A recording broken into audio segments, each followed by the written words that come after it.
Hello everybody, it's Naomi Pabst here. Today I am so excited to offer a teaching on plugging into our socket, because there's nothing more important that you can do for yourself, for your life, for the manifestation of anything that you could possibly wish to manifest, draw into your life, attract life circumstances, people, experiences, opportunities, whatever it is that you're wishing to attract comes through you. It comes through who you are being. It comes through, we could say, the power of your relationship to yourself. Because it is a matter of you being plugged into your source, and you are the source of your life unfolding. We're kind of taught in our culture to do things in order to bring about the things that we want to experience, right? Whether it's success or health or, again, opportunity or love or financial freedom or career success, whatever the case may be, we're taught to do. But the truth is that who you are is what's generating your victories and your successes, and frankly your quality of life, your well-being. Well-being is actually the greatest currency in life. So when we play the game to cater to our well-being, what makes our spirits rise, what makes us feel better, that is the ultimate soul victory. That's how the soul, our soul, the most important part of us, measures success. So it all comes down to the quality of our relationship to ourselves. Sort of a little known fact that your quality of life depends on the quality of your relationship to yourself. So I came to this teaching through my 12 years of being an intuitive consultant, right? Doing psychic readings for people. And of course, people bring me a problem of 1,000 different names, right? There's all kinds of problems you wouldn't believe. People have addictions, and of course crises and catastrophes and challenges and pain and suffering and low-grade stuff, right? Anxiety and stress and petty problems, headaches, annoyances, little speed bumps on our life's road. So I of course help people with the gamut of the problems that they have. Usually people come to a psychic because they have a problem. Of course, sometimes people come for inspiration and clarity and insight, but usually people are compelled to make that investment of time and energy because there's some issue, there's some concern, some dilemma, something that they wish to resolve. And the reason I became so passionate about the teaching around plugging into our socket and being the source of our own lives is because that was the solution to almost everybody's problems. When we deepen our relationship to ourselves, when we plug into our socket, when we connect to ourselves, cultivate intimacy with ourselves, get to know ourselves, meet our needs, honor who we truly are, it's a game changer in terms of our quality of life. So say you come to me with a financial problem and you're seeking abundance outside of yourself, right? You're trying this, you're trying that, you're doing this, you're doing that, you're doing money management and reading money books and trying to earn more money and doing the whole gamut. Usually the missing link is within ourselves. We're usually seeking outside of ourselves for something that the solution for lies within ourselves, okay? So my passion is to indeed help people to plug into our socket so that we're a match for those things we wish to have in our life. A lot of times it's something like love life, right? We're seeking outside of ourselves for fulfillment and satisfaction, the kind of excitement and passion and wonder that love brings, and it really does. But it starts by being magnetic for that experience, right? Within ourselves. It starts with having a rich inner life, right? Being the party, we could say, in order to attract the party. Usually we're waiting for the party, right? When that external thing falls into place, we're pretty certain at that point that the party's going to start, life's going to become glamorous and exciting and beautiful, right? It's going to be like a moment of revelation. So I am very passionate about helping people to plug into their socket. So that's a mind, body, heart, and soul proposition. We need to know and understand who we are. We need to honor the fact that our souls are more important than our quote-unquote identities, right? That which we're taught about ourselves in our everyday life, in our culture. From birth, we're sort of indoctrinated into certain cultural, societal practices. Those have to do with our particular background, and they also have to do with just sort of the social indoctrination of being human, being a human being on earth in three-dimensionality.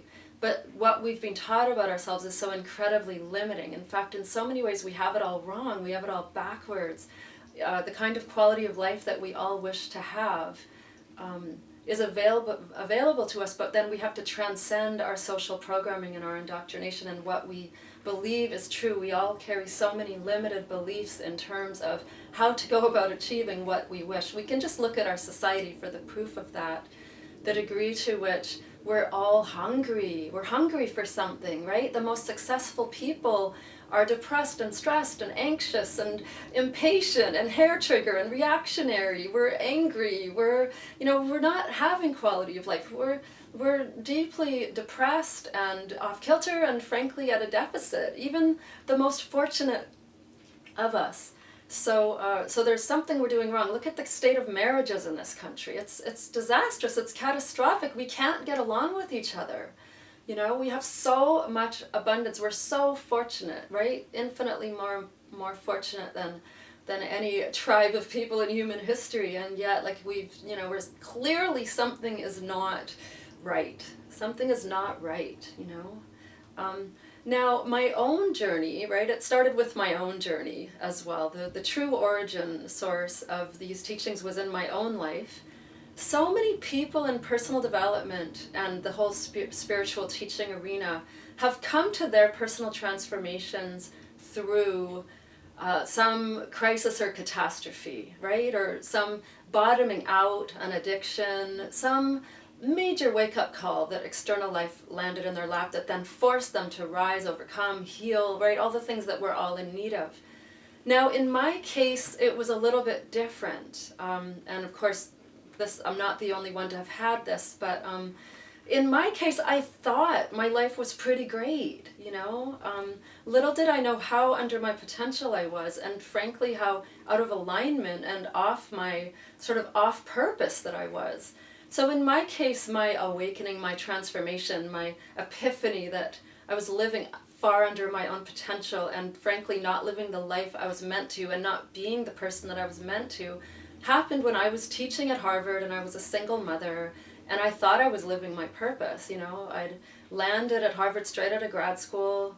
1 minute was writing my dissertation and the next minute was teaching grad students at Harvard myself. That was quite a jarring transition to undergo, and it required a very quick up-leveling of self to step into a higher level of power.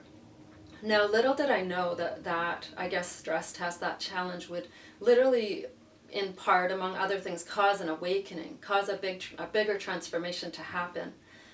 I wound up being guided spiritually to plug much more deeply into my socket, right? So to handle the challenges of a bigger playing field, I wound up having to up-level who I was as a person. However, that up-leveling process recalibrated me. It literally regenerated me. It turned me into a whole different and brand new person. I thought I was plugged into my purpose. I thought I was living the life I was going to live as a young academic on the rise who had clearly landed on my feet teaching in the Ivies straight out of grad school.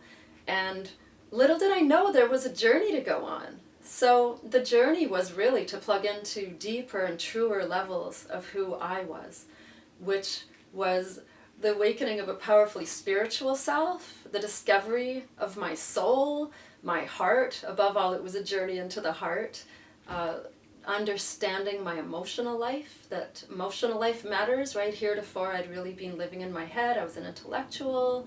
So to discover my heart and my emotions were critical, and that understanding my emotional repertoire, connecting to it, honoring it, acknowledging that it's there, not bypassing, stuffing, and suppressing was really key to my journey, and plugging into my soul, and my soul being my connection to source, to the universe, to the bigger picture, to something sort of immortal and permanent and powerful within myself, really literally the plugging in to divinity that is our souls. And we all have these souls that we would do so well to plug into. So generally when we're hungry, right, we're hungry for inspiration or stimulation or glamour or excitement or opportunity. We want things to happen. we're, that generalized hunger, that starvation that we can feel for better, more, is a matter of seeking outside of ourselves for what is actually within ourselves.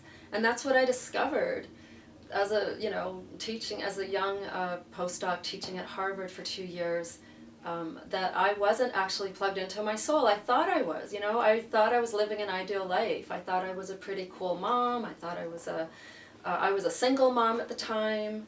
I thought I was a pretty cool person, well-adjusted, successful enough to have generated, a kind of career trajectory that I was excited about. And, I thought I was on the up and up. I thought I was whole. I honest to God thought I was whole, right? So in my case, it was a journey of believing I was whole and complete, and I had sort of achieved the beginnings of success in material world terms, right? Societal standards, and only to find out that I wasn't living success by my soul's terms. I wasn't actually plugged into my socket. I needed to recalibrate, and I needed to kind of reassess. And through that process, that's when I started on the journey of honing my intuitive gifts, and then of course, eventually walked away altogether from academia. I was in academia teaching for 12 years, but for 8 of those years I was operating as an intuitive on the side. So all of that transformation within me came through the awakening into plugging into my own socket, and through that plugging into my own socket discovered a whole different person within myself than I'd ever been introduced to. So that person was within me the whole time. So I had lived that transformation, and then over 12 years as an intuitive have been helping people to plug into their sockets as the solution to any number of the problems that we confront in our life, right? The problems of, again, feeling we're not somehow on track, right? Or that we don't have momentum, or that the momentum we do have isn't fulfilling us, that we want more life in our life. There's more, right? There's more juice, there's more inspiration to be had. So how we get more life in our life is through the process of plugging in to our own socket. So that is what I just wish to share with you today, that the solutions lie within yourself, and look within, create a relationship with yourself, plug into your own source, and the things that you want will follow from that. Let your inner journey come first. Discover who you are, plug into your socket, in order to then be able to manifest and be magnetic, right? To be a magnet for the love that you wish to experience, right? The incredible love story you wish to experience, the financial breakthrough you wish to have, the career up-leveling that you're wanting, the deepening of your spiritual journey that really does render so much satisfaction for so very many of us. Any number of the problems, the problem of 1,000 names, can be resolved through plugging more deeply into our own socket and creating an incredible quality of relationship with ourselves. Thank you so much. This is Naomi signing off. Be well, all my love.